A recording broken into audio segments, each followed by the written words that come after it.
চলুন দেখি one handed মুডটা কী এবং কীভাবে সেটা ব্যবহার করা হয়। জন্য প্রথমে আপনাকে আপনার মোবাইলের সেটিংসে যেতে হবে। তারপর দেখুন আমি দেখাচ্ছি আপনাকে। আপনার যদি স্যামসাং মোবাইল হয় A30s বা অন্য যে কোনো মোবাইলে আপনি এই অপশানটি খুঁজবেন, ঠিক আছে।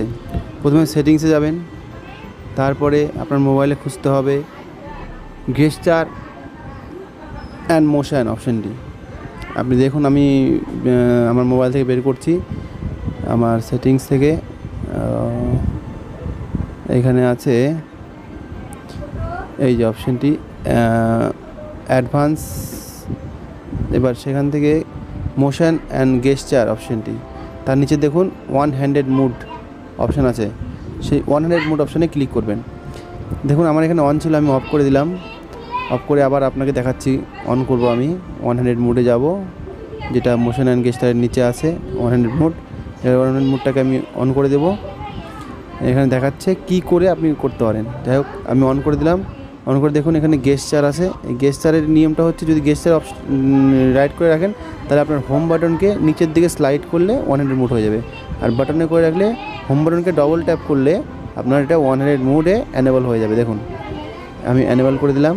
আমি এবার এটাকে এক হাতে ডবল ট্যাপ করে আমি ওয়ান হ্যান্ডেড মুডটাকে অন অফ করছি।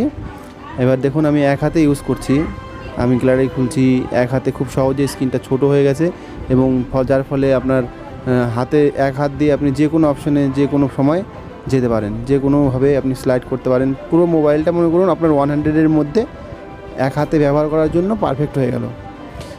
আমি সব কিছু খুলছি, দেখুন সব অ্যাপস খুলছি, অন করছি, অফ করছি, সব অ্যাপস এক হাতে ইউজ করছি, যেটাতে কোনো অসুবিধা হচ্ছে না। পুরো মোবাইলটা হলে কী হয়, বড় স্ক্রিন হলে আপনার এক হাত দিয়ে অসুবিধা হয়, অনেক সময় মোবাইলটা পড়ে যায় হাতের উপরে বা নাকের উপরে, সেক্ষেত্রে অসুবিধা হয়। তো দেখুন আমি এক হাত দিয়ে ব্যবহার করছি। এইভাবে আপনি ওয়ান হ্যান্ডেড মুড অ্যানেবল করে মোবাইলকে খুব সহজেই এক হাত দিয়ে আপনি সেটাকে ব্যবহার করতে পারেন। ভিডিওটি দেখার জন্য অনেক অনেক ধন্যবাদ। ভিডিওটি ভালো লাগলে সাবস্ক্রাইব করবেন এবং পাশে থাকা বেল আইকনটি ক্লিক করে দেবেন।